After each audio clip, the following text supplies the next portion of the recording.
মা সবার শূন্যতা পূরণ করতে পারে, কিন্তু মায়ের শূন্যতা কেউ পূরণ করতে পারে না। তুমি যতবার কষ্ট পেয়েছ, যতবার ভেঙে পড়েছ, যতবার মনে হয়েছে পৃথিবীতে কেউ নেই, মা তখন তোমার পাশে ছিল, হয়তো চুপচাপ, হয়তো দূর থেকে, কিন্তু তিনি ছিলেন। তার চোখ দিয়ে পড়ে ফেলেছেন তোমার মনের সব কথা, এমনকি তুমি কিছু বলার আগেই। মা এমন একজন যিনি তোমার জীবনের প্রতিটি শূন্যতা নিজের ভালোবাসা দিয়ে ভরিয়ে দেন। তুমি যখন দুঃখে ডুবে থাকো, মা নিজের হাসি দিয়ে তোমার মন ভালো করে দেন।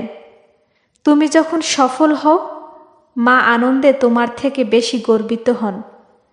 তুমি যখন ব্যর্থ হও, মা তোমার পাশে দাঁড়িয়ে বলেন, কিছু হয়নি, আবার চেষ্টা করো। কিন্তু একবারও কি ভেবে দেখেছ, মায়েরও কি শূন্যতা নেই? মায়েরও কি কষ্ট নেই? তিনি কতবার নিজের স্বপ্নগুলো থামিয়ে দিয়েছেন শুধু তোমার স্বপ্ন পূরণের জন্য। নিজের সুন্দর শাড়ি না কিনে তোমার বই কিনেছেন, নিজের ক্ষুধা ভুলে তোমাকে খাইয়েছেন।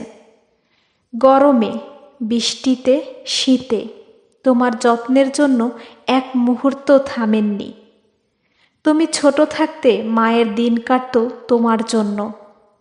তোমার খাওয়ানো, পরানো, আদর করা, অসুখে মাথায় পানি ঢালা। কিন্তু তুমি বড় হতে হতে ব্যস্ত হয়ে গেলে।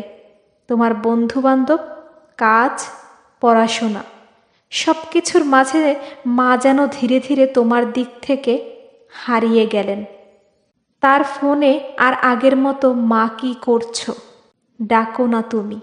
মা হয়তো কারো কাছে কিছু বলেন না, কিন্তু রাতে একা বসে জানালার বাইরে তাকিয়ে থাকেন।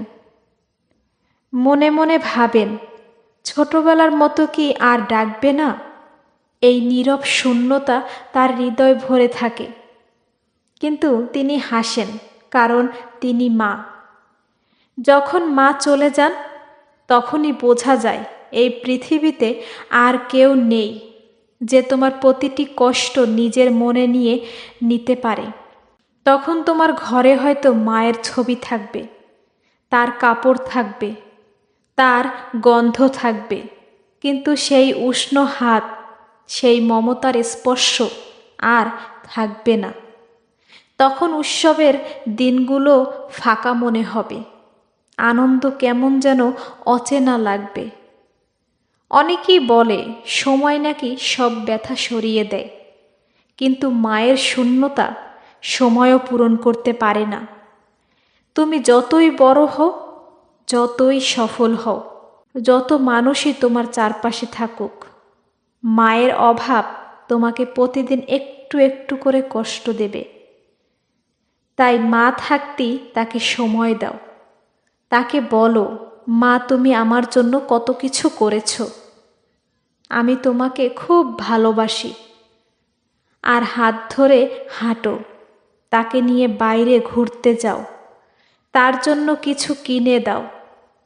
মনে রেখো, মায়ের হাসি দেখতে পাওয়া, তার কণ্ঠ শোনা, এগুলো একদিন শুধু স্মৃতি হয়ে যাবে। মা সবার শূন্যতা পূরণ করতে পারে, কিন্তু আমরা মায়ের শূন্যতা, সেটা কেউ কোনো দিন পূরণ করতে পারে না। তুমি জানো, মা এমন একজন যিনি হাজার মানুষের ভিড়েও তোমাকে খুঁজে বের করবেন। আর তুমি হারিয়ে গেলে পুরো পৃথিবী তন্ন তন্ন করে খুঁজবেন, যতক্ষণ না তোমাকে নিজের বুকে ফিরিয়ে আনেন। ছোটবেলায় তুমি যখন পড়ে গিয়ে হাঁটু ছিঁড়ে ফেলেছিলে, মা তোমার ক্ষতে ফু দিয়ে সারিয়ে দেওয়ার চেষ্টা করেছিলেন, যেন তার নিঃশ্বাসই ছিল তোমার ঔষধ। কিন্তু বড় হওয়ার পর সেই মায়ের কষ্টে তুমি কি কখনো তার চোখে চোখ রেখে জিজ্ঞেস করেছ, মা তুমি ভালো আছো তো? মায়ের জীবনটা একটা নীরব যুদ্ধ। বাইরে কেউ জানে না কত কষ্ট আর ত্যাগে তিনি সংসার সামলান, সন্তান বড় করেন। তিনি নিজের সুখ গোপন করে রাখেন, কারণ তার জন্য সবচেয়ে বড় আনন্দ হলো তুমি সুখে আছো। তোমার হাসি দেখে মা সারাদিনের ক্লান্তি ভুলে যান। তুমি যদি রাত করে বাসায় ফেরো, তিনি না খেয়ে বসে থাকেন। তুমি খাবা বলেই, অথচ তুমি হয়তো সেটা বুঝতেই পারো না। তুমি যখন দূরে চলে গেলে, পড়াশোনা, কাজ, বিয়ে, মা একা একা রান্না করেন, একা খেতে বসেন, একা ঘুমান। টেবিলে তোমার জন্য রাখা প্রিয় খাবার ঠান্ডা হয়ে যায়। তিনি জানেন তুমি হয়তো আসবে না, তবুও সেই খাবার বানান যেন তুমি এলে খেতে পারো। কত মা আছেন যাদের ফোনে আজও সেই পুরনো ভয়েস রেকর্ডিং আছে, মা আমি পরে ফোন করছি। কত মা আছেন যাদের আলমারিতে সন্তানের পুরনো জামা এখনো সুন্দর করে রাখা, যেন গন্ধটা একটুখানি বেঁচে থাকে। কিন্তু একদিন যখন সেই মা আর থাকবে না, তখনই বোঝা যায় এই পৃথিবীর সবচেয়ে বড় নিরাপত্তার জায়গাটা হারিয়ে গেছে। তখন তুমি যতই সফল হও, যত টাকা উপার্জন করো, যত মানুষ তোমাকে ভালোবাসুক, তোমার ভিতরে এক অদৃশ্য শূন্যতা থেকে যাবে। মায়ের মৃত্যুর পর মানুষ প্রথমবার বোঝে মায়ের হাতের স্পর্শে, তার গলা ভরা ডাক, খেয়েছো, এই জিনিসগুলো কোনো দিন ফেরত আসে না। তখন তুমি হয়তো 1000 মানুষকে ফোন দেবে, কিন্তু কেউ তোমার কষ্ট এত গভীরভাবে বুঝবে না। তাই মা থাকতেই তার পাশে বসো, গল্প করো, পুরনো ছবি বের করে স্মৃতিচারণ করো। তাকে বলো তুমি আমার জীবনের সেরা উপহার, কারণ একদিন এই সুযোগটা থাকবে না। মা সবার শূন্যতা পূরণ করতে পারে।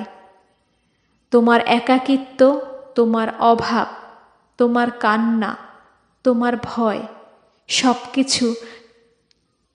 কিন্তু তার শূন্যতা একবার তৈরি হলে তা পূরণ করার মতো কেউ এই পৃথিবীতে জন্মায়নি। মা তোমাকে যত ভালোবাসা দিয়েছেন, তার অর্ধেকও যদি তুমি ফিরিয়ে দিতে পারো, তাহলে হয়তো একদিন আফসোস হবে না। মা বেঁচে থাকতেই তাকে ভালোবাসো, কারণ মৃত্যুর পর ভুল দিয়ে নয়, জীবিত অবস্থায় হাসি দিয়ে মায়ের হৃদয় ভরিয়ে দাও।